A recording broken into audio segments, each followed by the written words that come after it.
जय हिंद, जय भारत। तो आज हम आपको बताने वाले हैं कि फॉर्मल लेटर कैसे लिखते हैं।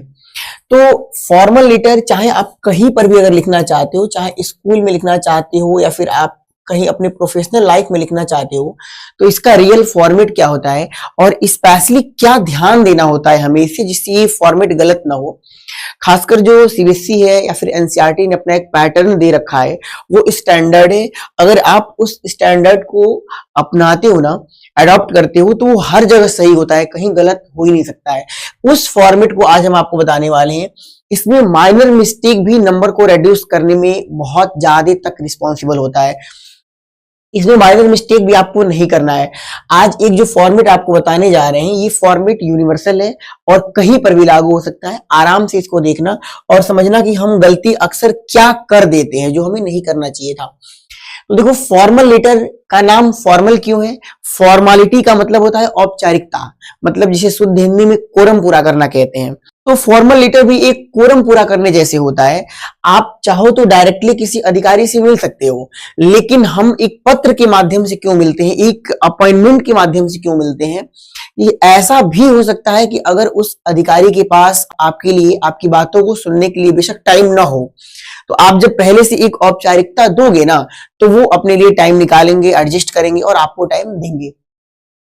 आप किसी से मे आई कम इन पूछ के आते हो, चलता है, लेकिन जाते समय भी मे आई गो आउट पूछते हो। अगर आप नहीं पूछते हो तो ऐसा नहीं है कि सामने वाला बंदा बोलेगा कि आप जाओ मत, लेकिन ऐसा हम ये शो करते हैं कि हम आपकी मर्जी से जा रहे हैं, मतलब एक औपचारिकता। अब देखो, इसका रियल फॉर्मेट क्या होता है, पहले फॉर्मेट समझ लो। देखो, जो सेंडर्स एड्रेस लिखा है, सबसे पहले सेंडर एड्रेस हम क्यों लिखते हैं, क्यों का आंसर पहले आपको जानना है। देखो, सेंडर एड्रेस इसलिए लिखते हैं कि जब कोई आदमी इस पत्र को खोलेगा, जैसे आपने लिखा है तो आप तो जानते हो कि हम कहाँ के रहने वाले, हम कौन है, लेकिन जो इसे खोलेगा ना, जो इसे अनफोल्ड करेगा, सबसे पहले उसकी नजर जो है वो पहले हेडिंग पे जाती है, किसी की भी। आप भी पहले टाइटल को देखते हो, तो टाइटल इसमें नहीं होता है, लेकिन पहला हेडिंग तो सेंडर एड्रेस होता है। तो उस पत्र को खोलने वाला पहली हेडिंग को देख करके समझ जाएगा कि अच्छा, इसे किसने भेजा हुआ है, मेरे पास आया है। क्योंकि देखो, मेरे लिए भेजा गया है तभी तो मेरे पास रिसीव हुआ है ना। वो अपना एड्रेस नहीं देखेगा, लेकिन वो आपका एड्रेस सबसे पहले देखेगा कि ये कहां से आया है, भेजने वाला कौन है। देखो, भेजने वाला कौन है ये तो लास्ट में पता चलता है, नाम तो लास्ट में पता चलता है, लेकिन भेजने वाले का एड्रेस कहां का है, क्या वो मेरे अधिकार क्षेत्र का ही है ना। डीएम मान लो गोरखपुर के हैं और पत्र कोई लखनऊ से लिख रहा है, तो ये बात गलत हो जाएगी। तो वो पहले देखेंगे कि पहले ये जो एड्रेस है मेरे ज्यूरिस्डिक्शन में आता है ना, मेरे अधिकार क्षेत्र में तो आता है ना। इसलिए हम पहले सेंडर का एड्रेस लिखते हैं, ताकि खोलने वाला बंदा पहले देख ले कि ये एड्रेस कहाँ का है और मेरे अधिकार क्षेत्र का है, तब वो आगे प्रोसेस करेगा, वरना छोड़ देगा वहीं पे। अब ये सेंडर एड्रेस जो है, आप यहाँ पे ना मैक्सिमम 3 लाइन ले सकते हो। मैक्सिमम 3 लाइन्स क्या होती हैं, देखो, जैसे एड्रेस जब हम लिखते हैं, आगे की फॉर्मेट में आपको हम दिखा देंगे। चाहो तो आप 1 लाइन में भी एड्रेस लिख सकते हो, 2 में भी लिख सकते हो, और 3 तो इसका स्टैंडर्ड है। लेकिन गलती से आप इसको 4 नहीं कर सकते हो, मतलब 4 लाइन में इसका एड्रेस कभी मत लिखना। 3 लाइन लिख सकते हो, चलेगा। आगे देखो, इसके बाद हम लिखते हैं डेट, लेकिन देखो यहां पर गैप है, 1 लाइन का गैप है। आपको 1 लाइन का गैप 100% देना ही देना है, क्योंकि ये सारी हेडिंग अलग अलग होती हैं। पहले आपने सेंडर का एड्रेस लिख दिया मैक्सिमम 3 लाइन में। हम आपको आगे फॉर्मेट में दिखा देंगे कि कैसे लिखते हैं। 1 लाइन का गैप बना लिया, फिर आप डेट लिखोगे, तो याद रखना इसमें भी DATE आपको कहीं नहीं लिखना है, गलती से भी नहीं लिखना है। डायरेक्टली स्टैंडर्ड फॉर्म में डेट, जो हमने इसके पीछे वाली वीडियो में बता रखा था नोटिस में, वैसे आप लिखोगे। जैसे मान लो आपने लिख दिया 13 Feb 2024, ऐसे लिख दिया। पूरा पूरा भी लिख सकते हो, यहां इस मंथ का नाम फरवरी भी लिख सकते हो चाहो तो डेट आपने लिख दिया। और इसके बाद फिर 1 लाइन का गैप बनाओगे। अच्छा, ये डेट कौन सा है? ये वो डेट है जिस दिन आप उस पत्र को लिख रहे हो। बेशक मान लो आपने लिख दिया 13 फरवरी को और वो पहुंच गया 18 फरवरी को, डजंट मैटर, लेकिन वो लिखने वाला ही डेट रहेगा, ताकि पढ़ने वाला भी समझ जाए कि कितने दिनों का अंतर है लिखने वाले में और रिसीव करने वाले में, कितने दिनों का अंतर आ रहा है। हो सकता है कहीं किसी छोटे से मतलब एम्प्लॉय ने उसे जल्दी से डिलीवर ना किया हो, तो ये एक्शन उसके ऊपर भी आ सकता है। इसलिए हम एक्चुअल डेट को वहां पर रखते हैं। अब देखो, इसके बाद फिर एक लाइन का गैप बनाओगे, अब आएगा रिसीवर का एड्रेस, मतलब जिसके पास हम भेज रहे हैं। तो रिसीवर का एड्रेस क्यों हम पहले नहीं लिखते हैं, रीजन क्या है, क्योंकि रिसीवर को जब मिल ही गया है पत्र तो वो तो जानता है कि मेरे लिए आया है, इसलिए वो आपका एड्रेस देखेगा। अगर वो आपको पत्र लिखता है, मतलब डीएम द्वारा आपको पत्र भेजते हैं रिप्लाई में, तो वो भी पहले आपका एड्रेस भेजेंगे, मतलब पहले आपका एड्रेस लिखेंगे और उसके बाद अपना एड्रेस लिखेंगे, ताकि आप देखते समझ जाओ कि किसके पास से आया है। अब रिसीवर का एड्रेस भी सेम कंडीशन ये वाले एड्रेस के जैसे है, आप मैक्सिमम 3 लाइन में ले सकते हो, है ना, और मिनिमम 1 लाइन में भी ले सकते हो। चाहो तो, क्योंकि सीबीएसई की कॉपी ना वर्टिकल कम हॉरिजॉन्टली ज्यादा चौड़ी होती है, तो आप चाहो ना तो इसको ऐसे भी लिख सकते हो, यहां से यहां तक लिख सकते हो, जो आगे फॉर्मेट में आपको देखने को मिलने वाला है। इसके बाद हम क्या करेंगे, फिर 1 लाइन का गैप बनाएंगे। अब आता है नंबर सैल्यूटेशन का। सैल्यूटेशन चाहे ग्रीटिंग दोनों कहते हैं इसे, आप चाहो तो इसे सैल्यूटेशन कह लो और चाहो तो इसे ग्रीटिंग भी कह सकते हो, जिसे हिंदी में अभिवादन कहते हैं, किसी को एक ऑनरेबल वर्ड देना। देखो सर का कुछ मतलब नहीं होता है, इसका मतलब please sir, madam, kindly, please sir, madam and kindly, ये चारों ऑनरेबल वर्ड होते हैं। ये किसी को ऑनर करने के लिए हम लगा देते हैं वहां पे, है ना। इस सर के बाद जो आप लोग पहले कॉमा लगाते थे ना, ये गलती से मत लगाना, क्योंकि अगर आपने लगाया तो वहां पर ये पता चल जाता है ना कि इसका एक्चुअल फॉर्मेट जो है वो अपडेट नहीं है आपके दिमाग में, तो नंबर रिड्यूस होने के चांसेस रहते हैं। तो यहां पे आप कोई कॉमा नहीं लगाओगे, सिंपली सर या मैम जो भी होगा वहां पे लिख सकते हो। चाहो तो रिस्पेक्टेड सर भी लिख सकते हो, डियर सर मत लिखना। देखो डियर में और रिस्पेक्टेड में अंतर क्या आता है ना, डियर जो वर्ड है या तो हम अपने अप्रॉक्स के लिए लगाते हैं जो हमारे बराबर का हो या हमसे छोटा हो। अब हम अपने बड़े के लिए डियर का यूज ना करके रिस्पेक्टेड का फिर ऑनरेबल का यूज करते हैं, तो आप यहाँ पे डियर बिल्कुल नहीं लगाओगे, रिस्पेक्टेड लगा सकते हो। वैसे सर खुद ही एक ऑनरेबल वर्ड है, तो कोई बहुत जरूरत की बात नहीं है यहाँ पे। अब देखो यहां फिर 1 लाइन का आपने गैप बनाया, अब लिखा सब्जेक्ट। देखो ये पूछा जाता है, 2 क्वेश्चन क्रिएट होते हैं ना कि कौन सा ऐसा लेटर है जिसमें नाम एकदम अंत में होता है, तो ये आपका फॉर्मल लेटर है, इसमें नाम हम बीच में कहीं नहीं लिखते हैं अपना, बाकी सब अपने बारे में लिख देंगे, लेकिन नाम बस लास्ट में लिखेंगे ना। अब देखो, और इसमें हीडिंग में केवल एक सब्जेक्ट ही लिखा जाता है, मतलब डेट के जगह आप DATE नहीं लिखोगे, डायरेक्ट डेट लिखोगे। रिसीवर एड्रेस के जगह RECEIVER ऐसे नहीं लिखोगे, डायरेक्ट एड्रेस लिखोगे। लेकिन सब्जेक्ट के जगह पे आपको SUBJECT लिखना पड़ेगा। सब्जेक्ट के बाद ज्यादातर जो गलतियां लोग करते हैं वो क्या है, ऐसे लिख देंगे, सब्जेक्ट तो लिख देंगे, कुछ हाफ लिख देते हैं, कुछ फुल लिख देते हैं। आपको फुल लिखना है यहाँ पे, आपने मान लो यहाँ पे सब्जेक्ट लिख दिया। कुछ क्या करते हैं, कुछ ये एरो बना देते हैं, कुछ ये बराबर का निशान मान देते, कुछ ऐसे कर देते हैं, कुछ कॉमा लगा देते हैं, कुछ स्लैश लगा देते हैं। ये सब आपको कुछ नहीं करना है, आपको सिंपल हाइफन यूज करना है, एक डैश यूज करना है, बस इतना, जैसे यहां पर किया गया है। सिंपल हाइफन आपको यूज करना है और कुछ यूज नहीं करना है यहाँ पे। तो अब देखो सब्जेक्ट को 3 to 6 वर्ड्स में क्यों लिखते हैं, और सोचोगे सर इसको बड़ा क्यों नहीं लिखते हैं। कुछ लोग क्या करते हैं ना, जैसे मान लो बैड इलेक्ट्रिसिटी कंडीशन है हमारे यहाँ की, मतलब इलेक्ट्रिसिटी की व्यवस्था थोड़ी अच्छी नहीं है हमारे यहाँ। कुछ क्या करते हैं ना कि पूरा लाइन क्रिएट कर देते हैं यहां से यहां तक, कुछ तो इसके दूसरे लाइन में भी चले जाते हैं सब्जेक्ट लिखते लिखते। ये गलती आपको नहीं करना है। देखो ये subject just like a title होता है, और टाइटल में कभी भी वर्ब का यूज नहीं करते हैं। तो इसे अगर 3 शब्दों में लिखते हो तो हाई स्टैंडर्ड होता है, अधिक से अधिक 5-6 तक भी मत जाना, 5 शब्दों तक लिखना। छोटा से छोटा सब्जेक्ट लिखते हैं, मतलब क्या है, देखो इसको क्यों छोटा लिखते हैं। जैसे मान लो डॉक्टर के पास आपका जाना, मुद्दा क्या है, मुद्दा बीमारी है, यही ना।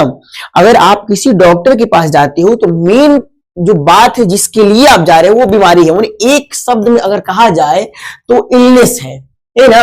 अब ये नहीं कि आप डॉक्टर के पास जा रहे हो, कोई पूछे कि मुद्दा क्या है तो डिटेल बताना शुरू कर दो कि मुझे ये बीमारी है, मुझे ये होता है, मैं ये खा नहीं पाता हूँ, सो पाता हूँ, नहीं। इसका भी जगह आपको इस बॉडी के अंदर मिलता है, मतलब जो डिटेल करना होता है ना वो हम बॉडी के अंदर लिखते हैं। और ये तो बस एक ऐसा वर्ड होता है ना जो ये इंट्रोड्यूस कराता है कि किसके बारे में। तो यहाँ पे जो सब्जेक्ट होता है ना, उद्देश्य जो हमारा होता है वो बहुत छोटे में लिखा जाता है, और जस्ट लाइक अ टाइटल। यहाँ पर फुल स्टॉप हमने भले लगा दिया है, आप फुल स्टॉप भी नहीं लगाओगे, यहाँ पर फुल स्टॉप नहीं लगाते हैं, 2 या 3 वर्ड में खत्म कर दो। या एक इससे भी स्टैंडर्ड बात अपने दिमाग में बैठा लो कि मान लो कि आपकी इलेक्ट्रिसिटी सिस्टम जो है वो खराब है, अच्छी है, स्टैंडर्ड है, ये मैटर नहीं करता है। मान लो सब्जेक्ट की जगह आपने केवल एक वर्ड लिख दिया इलेक्ट्रिसिटी, है ना, बस आपने इलेक्ट्रिसिटी लिख दिया, तब भी ये गलत नहीं होगा, क्योंकि सब्जेक्ट तो इलेक्ट्रिसिटी ही है ना, बात तो इसी पे होनी है ना। अब बात क्या होनी है, किस तरह की बात होनी है, किस तरीके की बातों का डिस्क्रिप्शन देना है, वो हम यहां समझेंगे, बॉडी के अंदर समझेंगे। लेकिन मुद्दा हमारा क्या है, इलेक्ट्रिसिटी है। इसलिए आप चाहो तो एक वर्ड में भी लिख दोगे, एक भी गलत नहीं हो सकता है, वहां पे आपका कोई नंबर रिड्यूस नहीं हो सकता है। तो ये आपका हो गया सब्जेक्ट। फिर एक लाइन का आप गैप बनाओगे और इसके जस्ट नीचे से एक चीज तो ध्यान रखना, ये वर्टिकली बहुत अच्छे से चेक किया जाता है, जो खासकर लेफ्ट साइड की बात करें। अगर राइट साइड में तो कैसे भी चलेगा, लेकिन लेफ्ट साइड में ये चीज एकदम वर्टिकली आएगी, इस बात को ध्यान रखना, एकदम वर्टिकल आएगा, बराबर ऊपर से नीचे तक। तो आप सब्जेक्ट के बाद क्या करोगे, डायरेक्टली लिखना शुरू करोगे और उसके ठीक नीचे से स्टार्ट करोगे। कुछ लोग ना यहां से लिखना शुरू कर देते हैं, ये नहीं है। आपको क्या करना है, आपको सब्जेक्ट के जस्ट नीचे से लिखना है। पहले क्या होता था ना, पहले हम ये जो सैल्यूटेशन है ना उसको नीचे लिखते थे, सब्जेक्ट ऊपर लिखते थे, लेकिन अब क्यों इसको बदल दिया गया, अपडेटिंग में ये चीज क्यों चेंज हुई, तो आपको समझाते हैं। देखो, आपने ये एड्रेस लिख दिया, डेट लिख दिया, ये एड्रेस लिख दिया। अब आप कहोगे कि सर प्लीज मेरी बात सुनिए, मेरा ये सब्जेक्ट है। पहले क्या होता था कि आप सब्जेक्ट ऊपर लिखते थे, सर नीचे लिखते थे। तो पहले तो हम किसी को अभिवादन करेंगे ना, पहले किसी को गुड मॉर्निंग बोलेंगे, उसके बाद में पूछेंगे क्या हाल है। या फिर ऐसे थोड़े होता है कि आप पूछोगे क्या हाल है, अच्छा गुड मॉर्निंग। ये प्रोसेस उल्टा हो जाती है। इसीलिए पहले यहां पर सर लगा दिया गया कि आप पहले उनको अभिवादन करोगे कि सर प्लीज, अब मेरा ये सब्जेक्ट है, इसलिए इसको ऊपर और इसको नीचे कर दिया गया। इस अपडेटिंग को ध्यान रखना, इससे नंबर रिड्यूस हो सकता है। और आपको बताएं, ये जो जितना लिखा जा रहा है ना और नीचे, ये पूरा क्वेश्चन में दिया रहता है, यहां तक तो क्वेश्चन में दिया रहता है। अब आपको जो ये बॉडी है ना, यही बनाना होता है, तो बॉडी पे ही नंबर मिलता है, बॉडी के ही वर्ड्स काउंट होते हैं। जितने वर्ड में दे रखा है आपको, उतने वर्ड आपको बॉडी में बनाने होते हैं। लेकिन याद रखना, इस पर एक भी नंबर नहीं मिलता है। लेकिन अगर आपने गलत कर दिया तो एक नंबर कट जरूर जाएगा। मतलब सर को यहां लिखा है तो नंबर मिलने वाला नहीं है इससे, लेकिन अगर गलती से आपने यहां लिख दिया, इसको यहां लिख दिया, तो एक नंबर रिड्यूस जरूर हो जाएगा। तो ये गलती आपको नहीं करना है। अब देखो, इस सब्जेक्ट के जस्ट नीचे से क्या आपने लिखा, with full of honour I want to inform you that dot dot dot. अब यहां से लेकर के देखो, जो लाइन हम यहाँ पे कवर कर रहे हैं, उस लाइन को ध्यान देना। आपकी सबसे बड़ी जिम्मेदारी बॉडी में क्या होती है ना, कि आपको 3 पैराग्राफ बनाने होते हैं, है ना, 3 पैरा बनाने होते हैं। और 3 पैरा में पहला क्या होता है, पहला इंट्रोडक्टरी होता है ना, पहला इंट्रोडक्टरी पैराग्राफ होता है। दूसरे में क्या होता है, दूसरी पैराग्राफ, इंट्रोडक्टरी पैराग्राफ का मतलब ये होता है ना कि इसमें आप थोड़ा सा बताओगे कि मैं कौन हूं, मतलब नाम नहीं, एक प्रेजेंटेटिव के रूप में बताओगे, क्योंकि फॉर्मल लेटर है ना, व्यक्तिगत रूप से किसी को नहीं लिखा जाता है, पब्लिक प्रॉब्लम के लिए लिखा जाता है। तो पहले पैराग्राफ में आप थोड़ा सा अपने बारे में बताओगे, 1-2 लाइन, अपनी प्रॉब्लम को ही उसमें डाल सकते हो। दूसरे में क्या है ना, कि जो प्रॉब्लम क्रिएट हो रही है, इसका कॉज क्या है, कारण क्या है, इसका इफेक्ट क्या है ना, ठीक है। और इसका सॉल्यूशन भी आप इसमें चाहो तो डाल सकते हो कि इसका सॉल्यूशन क्या है। ये दूसरे पैराग्राफ की बात कर रहे हैं। ये आपका पहला हो गया, दूसरा हो गया। तीसरा जो पैराग्राफ बनता है वो एंटीसिपेशन वाला बनता है, जिसे क्लोजिंग पैराग्राफ भी कहते हैं, जिसमें आप अपनी आशा को व्यक्त करते हो कि हम, मैं आशा करता हूं कि आप ये काम करोगे। तो ये 3 पैराग्राफ ना, ये पार्ट किसके हो गए, आपके बॉडी के हो गए। मतलब बॉडी जो होती है वो 3 पैरा की होती है। 3 पैरा में क्या क्या लिखते हैं आपको हमने समझा दिया। अब देखो, यहां पर एक इंपॉर्टेंट चीज क्या है ना, कि पैराग्राफ को चेंज करना कुछ लोग नहीं समझ पाते हैं। कुछ लोग क्या करते हैं, लाइन को ही चेंज कर जाते हैं। तो लाइन को चेंज करना पैराग्राफ की चेंजिंग नहीं कहलाती है। लाइन को चेंज करना तो मैटर को ही चेंज कर देना हो गया ना। लेकिन पैराग्राफ कैसे चेंज करते हैं आपको हम दिखा रहे हैं। देखो, आपने इस एक पैराग्राफ में पहले में क्या कर दिया, इंट्रोडक्शन दे दिया। अब ये जो यहां से यहां तक दूसरा पैराग्राफ है, इसमें आपने अपना कॉज या फिर उसकी आपकी जो प्रॉब्लम है, इफेक्ट है, वो दर्शा दिया। तीसरे में आई होप वाले में आपने एंटीसिपेशन दिखा दिया। मतलब एंटीसिपेशन का मतलब होता है ना पूर्वानुमान। जैसे मुझे अनुमान है इस बात का, मैंने पहले से अनुमान लगा रखा है कि आप मेरी बात को मानोगे, है ना। पूर्वानुमान में पहले से अनुमान करके मैंने आशा लगा रखा है कि आप मेरी बात को मानोगे, समझोगे। तो एंटीसिपेटिंग पैराग्राफ हो गया, या फिर क्लोजिंग पैराग्राफ कह सकते हो लास्ट वाले को। अब यहां पर हम क्या करते हैं, फिर एक बार अभिवादन करते हैं, इसको भी क्लोजिंग एलिमेंट कह सकते हो आप। यहां पर थैंकिंग यू लिखते हैं, कुछ लोग थैंक यू लिख देते हैं, थैंकिंग यू ही लिखना, यहां पर ध्यान रखना। थैंकिंग यू लिखने का मतलब क्या है कि इतना कुछ आपने पढ़ा, मतलब यहां से लेके यहां तक आपने पढ़ा, इसलिए आई एम थैंकिंग। देखो आई एम यहां पर हिडन रहता है, आई एम थैंकिंग यू, मैं आपको थैंकिंग बोल रहा हूं। भाई आई एम लगाओगे तो थैंक का फोर्थ फॉर्म तो आएगा ही ना, तो ये रीजन है यहां पर थैंकिंग यू लिखने का। आई एम यहां पर मतलब जो लिखने वाला होता है इसको, उसका आई और उसके लिए एक सहायक क्रिया मतलब हेल्पिंग वर्ब यहां पर हिडन होती है, तो थैंकिंग यू। अब मान लो आई एम थैंक यू तो होगा नहीं, हाँ आई थैंक यू हो सकता है, लेकिन आई थैंक यू यहां पर नहीं हम लिखेंगे, मैं आपको धन्यवाद करता हूं, नहीं, मैं आपको धन्यवाद कर रहा हूं, ऑन स्पॉट कर रहा हूं, क्योंकि आपने पढ़ा है इस चीज को, आप उसको पढ़ रहे हैं तो लगे हाथ आपको ये थैंकिंग यू मैं बोल रहा हूं, इस सेंस में थैंक यू यहां पे लिखा जाता है। तो ये हो गया। इसके नीचे योर्स फैथफुली, कुछ लोग ऐसे योर लिख देते हैं, देखो YOUR', ये गलत है, आपको योर्स लिखना है। याद करो ना, आई का जैसे माइन होता है, माइन पॉजिटिव केस प्रोनाउन जो माइन होता है, उसी तरह यू का पॉजिटिव केस प्रोनाउन योर्स होता है। तो पूरा पूरा योर्स लिखेंगे फैथफुली, और नीचे नेम, नेम की जगह अपना नाम लिखेंगे, जो हम पत्र लिख रहे हैं, मतलब हमने पत्र लिखा तो हमने अपना नाम वहां पे ऐड कर दिया। तो ये तो रहा फॉर्मल लेटर का फॉर्मेट, मतलब फॉर्मेट कैसे तैयार करते हैं, इसका स्क्रीनशॉट ले लेना, या फिर इसको और फॉर्मल लेटर को हम लास्ट में ऐड कर दे रहे हैं, उसको वहां से भी देख लेना। लेकिन लिखना बिल्कुल ऐसे, इस चीज का तो जरूर ध्यान रखना कि ये वर्टिकल आएगा बिल्कुल।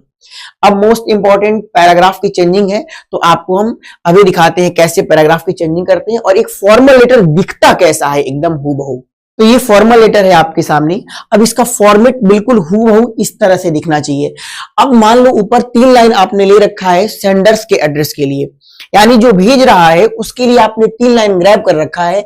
चाहो तो आप ऐसे भी लिख सकते हो, जैसे मान लो वहां पे लिखा है द मेयर, और मेयर के बाद नीचे गोरखपुर लिखा है ना, तो आप यहाँ कॉमा देके चाहो तो जीकेपी लिख सकते हो, फिर कॉमा देके यहाँ पर यूपी लिख सकते हो, तो एक लाइन में कवर हो गया। चाहो तो एक लाइन में लिख सकते हो, गलत नहीं होता है। आप चाहो तो इसको 2 लाइन में भी कर सकते हो, मेयर के नीचे आप यहाँ पे लिख दो जीकेपी और यहाँ पे लिख दो यूपी, ठीक है। ये बराबर होना चाहिए, ऊपर से नीचे जो है वर्टिकली बराबर होना चाहिए। या अगर चाहो तो यूपी यहां से हटा दिया तो 3 लाइन में आप यहाँ पे कर दो।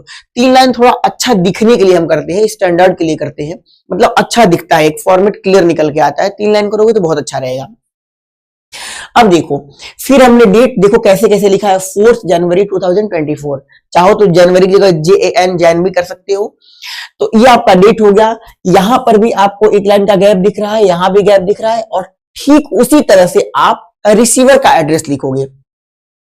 तो द DM गोरखपुर यूपी, इसको भी चाहो तो जैसे हमने बताया 2 लाइन और 1 लाइन में सेंडर के एड्रेस के जैसे लिख सकते हो, चाहो तो, नहीं चाहो तो ठीक है।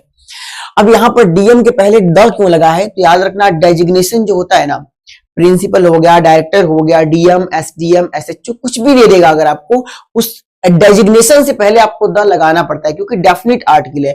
कोई भी डेजिग्नेशन फिक्स होती है, डेफिनिट होती है, इसलिए उसके पहले डेफिनिट आर्टिकल का लगना बहुत जरूरी होता है। अब आपने फिर यहां पर एक गैप बनाया और लिखा सर, सर के आगे कोई कॉमा नहीं दिया है हमने, तो सर लिख दिया। चाहो तो रिस्पेक्टेड सर लिख सकते थे, कोई बात नहीं, लेकिन फिर कैसे आया था, आपको यहां से लिखना पड़ता रिस्पेक्टेड सर, सर यहां चला आता लेकिन बराबर ही लिखना पड़ता आपको, एनी हाउ लिखते तो। अब देखो, फिर यहां पर हमने गैप बनाया और लिखा सब्जेक्ट, SUBJECT, सब्जेक्ट लिख दिया, एक हाइफन लगा दिया और लिखा बैड ड्रेनेज सिस्टम। आगे देखो फुल स्टॉप नहीं लगाया है, बैड ड्रेनेज सिस्टम, यानी जो ड्रेनेज सिस्टम है, मतलब नाली वाली का जो समस्या है ना, सिस्टम जो प्रणाली है हमारी, वो खराब हो गई है, बैड हो गई है। अगर आप चाहो तो यहां पे लिख सकते थे ना ड्रेनेज सिस्टम, इतना भी लिखते तो भी चलता, क्योंकि ड्रेनेज सिस्टम के अंदर जो बात होगी वो तो हमें बॉडी में मिल जाएगी, लेकिन यहां मुद्दा जानना था ड्रेनेज सिस्टम का, इसलिए आपने छोटे में लिखा। और छोटे में, जितने छोटे में आप लिखोगे ना सब्जेक्ट को, उतना ही अच्छा रहता है। रियल लाइफ की ही बात कर रहे हैं कि अगर आप किसी अधिकारी को पत्र लिख रहे हो ना, तो इतना छोटा लिखो कि देखते हो तुरंत समझ जाए, और वही कंसीडर कर लेना कि ये बात वाकई कंसीडर करने लायक है, कंसीडरेबल है। तो अब वो नीचे ना पढ़ के डायरेक्ट यहीं से अपने आगे वाले अधिकारी को फॉरवर्ड करेंगे कि इस पे तुरंत एक्शन ले लो। ये सब तो फॉर्मेलिटी है। तो आप यहां क्या करते हो कि छोटा सा एकदम सब्जेक्ट बनाते हो। यहां से यहां तक आपकी बॉडी है। अब जो बॉडी है ना, यही आपका अपना कंटेंट है, इसी पे आपको नंबर मिलता है, ध्यान रखना। ऊपर वाला जो भी लिखा है उसके अगर एडजस्टमेंट में आपने गलत कर दिया है तो नंबर कट जाएगा, मिलता नहीं है। तो इस बॉडी में 3 पैराग्राफ आपको दिखाई दे रहे हैं। देखो, एक पैराग्राफ ये है, दूसरा ये है और तीसरा ये है। मतलब 3 पैराग्राफ आपको दिखाई दे रहे हैं। पहला जो इंट्रोडक्टरी पैराग्राफ है, इसका मतलब थोड़ा समझते हैं। With full of honor, I want to inform you that as the public representative of my block, कह रहे कि पूरे ऑनर के साथ मैं आपको इन्फॉर्म करना चाहता हूं कि एक पब्लिक रिप्रेजेंटेटिव के रूप में अपने ब्लॉक के, मतलब अपने ब्लॉक का मैं एक रिप्रेजेंटेटिव हूं, मतलब एक तरीके का नेता हूं, अपने आप का प्रतिनिधित्व करता हूं। और मैं आपको बता देना चाहता हूं, an issue has been created due to heavy rainfall in this season, मतलब इस सीजन में हैवी रेनफॉल की वजह से एक इश्यू क्रिएट हो गया। देखो, ये हैज है ना, ये एल थोड़ा अधिक हो गया है, इसको समझ लेना। एक इश्यू क्रिएट कर दिया गया है हैवी रेनफॉल की वजह से इस सीजन में। इट हैज ब्लॉक्ड, इट माने क्या, जो हैवी रेनफॉल है इसने, it has blocked the drainage system of our region, region माने क्षेत्र।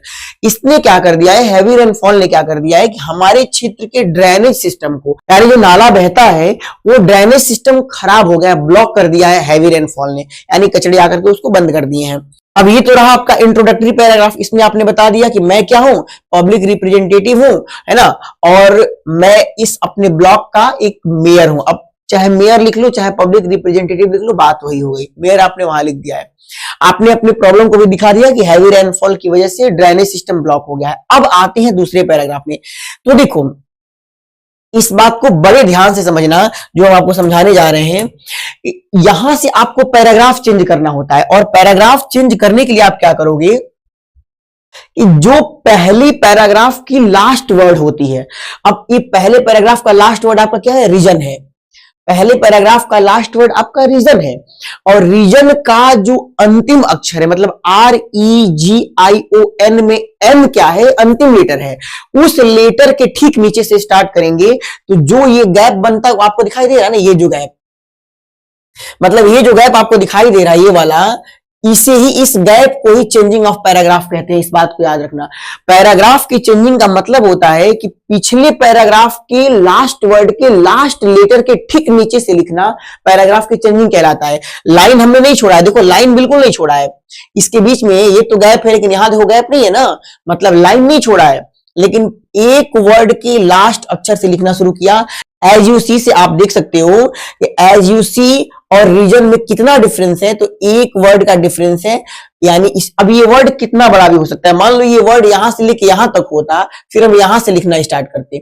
मान लो ये वर्ड बहुत छोटा होता है, अगर यहाँ पे इट लिखा होता तो टी यहां होता, फिर हम यहां से लिखना शुरू करते, मतलब उतना ही गैप छोड़ते, लेकिन छोड़ते। उसी को ही हम पैराग्राफ की चेंजिंग कहते हैं। क्योंकि देखो ये जो लिखा है ना, एकदम 0-0 पे लिखा जाता है, वर्टिकली एकदम क्लियर। उसमें आप थोड़ा भी डिफरेंस करोगे ना तो पता चल जाएगा कि आपने पैराग्राफ को चेंज किया है। और पैराग्राफ के चेंज करने का मतलब होता है कि अपनी बातों में हम अपने बात से दूसरी बात पर जाना चाहते हैं। एक बड़े से मैटर में एक बात को, एक मुद्दे को रख करके दूसरे मुद्दे पे जंप करना चाहते हैं, इसलिए पैराग्राफ की चेंजिंग करते हैं। अब यहां पे लिखा है एज यू सी, जैसा कि आप जानते हो, this is the commercial area, जहां हम रहते हैं कॉमर्शियल एरिया है। So many vehicles are moving here and there, बहुत सारी गाड़ियां इधर उधर चलती रहती हैं यहाँ पे। The blocked water is splashed towards running people when vehicle move through water. कह रहा है कि जो ब्लॉक वाटर है, मतलब जो जमा हुआ पानी है ना, वो स्प्लैश किया जाता है, मतलब छपाक से आदमी के ऊपर पड़ जाता है। जो लोग आते जाते रह रहे हैं उनके ऊपर ये पानी पड़ जाता है। कब? जब गाड़ियां उस वाटर से होकर के गुजरती हैं, मतलब ब्लॉक वाटर के बीच से जब गाड़ियां जाती हैं तो पानी लोगों के ऊपर उछल जा रहा है, स्प्लैश कर जा रहा है, ये प्रॉब्लम है। कह रहा है कि the board examination has been prescribed next month, board examination prescribe कर दिया गया है, मतलब फिक्स कर दिया गया है अगले महीने। बट ड्यू टू इट, लेकिन इस समस्या की वजह से the board students are facing critical problems, जो बोर्ड स्टूडेंट हैं वो क्रिटिकल प्रॉब्लम को फेस करते जा रहे हैं। And this one can effect the result of them, और यह प्रॉब्लम इफेक्ट डाल सकती है, प्रभावित कर सकती है उनके रिजल्ट को, उन बच्चों के रिजल्ट को ये प्रॉब्लम प्रभावित कर सकती है, क्योंकि उनको बहुत समस्या हो रही है। वो इस प्रॉब्लम के चलते स्कूल लेट से जा रहे हैं, जिससे चीजों को उनको छोड़ना पड़ जा रहा है, वो वहां पे प्रेजेंट नहीं हो पा रहे हैं टाइम से, तो ये चीज कहीं ना कहीं इफेक्ट कर सकती है उनके रिजल्ट को। ये हमने अपनी प्रॉब्लम को लिखा। अब नीचे लास्ट पैराग्राफ में देखो फिर वही काम हमने किया है, पैराग्राफ चेंज किया है। तो ए फेसिंग का जी जहां पे है वहीं से हमने स्टार्ट किया, यानी ये वाला जो जगह है ये पैराग्राफ की चेंजिंग कर दिया। अब यहां पे क्या लिखा है कि on the basis of above mentioned content, ऊपर जो कंटेंट हमने मेंशन किया हुआ है ना, आई होप, उसके आधार पे, उसके बेसिस पे मैं आशा करता हूं, इन एंटिसिपेशन मतलब पूर्वानुमान में, मैंने पहले अनुमान लगा रखा है, मैं सोच रखा हूं कि आप मेरी बात को मानोगे, इसलिए मैं आशा करता हूं कि जो मैंने ऊपर मेंशन किया है ना उसके ऊपर this critical problem will be considered with a proper solution for the public welfare. मैं आशा करता हूं कि पब्लिक वेलफेयर के लिए, मतलब लोगों के कल्याण के लिए, एक प्रॉपर सॉल्यूशन के साथ ये प्रॉब्लम कंसीडर की जाएगी, मतलब विचार की जाएगी। कुल मिला के इसका मतलब ये है कि मैं अपने पूर्वानुमान में, मतलब मैंने जो सोच रखा था आपके प्रति कि आप मानोगे इस बात को, उसके आधार पर मैं कह रहा हूं कि एक प्रॉपर सॉल्यूशन के साथ आप इस प्रॉब्लम को कंसीडर करोगे पब्लिक वेलफेयर के लिए। तो ये तो आपका लेटर राइटिंग हो गया। अब इसके ठीक नीचे एक लाइन का गैप यहां बनाया और यहां पर थैंकिंग यू लिखा। योर्स फेथफुली ओबीडियंटली मत लिखना, क्योंकि इनफॉर्मल लेटर में होता है। फेथफुली, ट्रूली, ट्रस्टी लिख सकते हो, सिंसियरली भी लिख सकते हो। और नीचे लिखा है आर के गुप्ता, मतलब आर के गुप्ता नहीं लिखा हुआ है, यानी इस मेयर का नाम क्या है, आर के गुप्ता है। अब देखो ये 3 का एक पैकेट हो गया क्योंकि इसमें गैप नहीं है। अब ये जो हो गया यहां से यहां तक एक पैकेट हो गया, क्योंकि इसमें भी लाइन की गैप नहीं होती है। ये आपका एक पैकेट हो गया, एक पैकेट, ये भी तीनों का एक पैकेट, एक पैकेट। मतलब जो पैकेट से इनको समझना, पैकेट्स के बीच में गैप नहीं है, यहां पर भी गैप नहीं है, बस यहां पर गैप है, इसलिए एक पैकेट 3 का यहां से यहां हो गया, एक ये हो गया, एक ये हो गया। ये सब पैकेट्स के रूप में है, तो ये एक्चुअल फॉर्मेट होता है। अब एक जो बहुत ज्यादा हद तक पूछा जाता है ना कि एडिटर जनरल को हम कैसे लिखेंगे, किसी न्यूज़पेपर के एडिटर जनरल को अपना पत्र हम अगर देना चाहते हैं तो उसको कैसे लिखेंगे, तो नेक्स्ट वीडियो में हम आपको समझा देंगे कि उसको कैसे लिखते हैं, वो भी बहुत इंपॉर्टेंट होता है। लेकिन देखो जो ये फॉर्मेट हमने आपको बताया है ना, ये चाहे आप कोई भी फॉर्मल लेटर लिख रहे हो, इनफॉर्मल लेटर को छोड़ के फॉर्मेट आपका यही लगेगा 100%। चाहे वो लेटर में कंटेंट क्या है डजंट मैटर, वो तो बाद में पता चलेगा, लेकिन लेटर आपको सेम ऐसे लिखना है। इस फॉर्मेट को दिमाग में बैठा लेना, 2-4 क्रिएट भी कर लेना और देखना फॉर्मेट क्या निकल के आ रहा है। तो आज के लिए बस इतना ही। जय हिंद, जय भारत।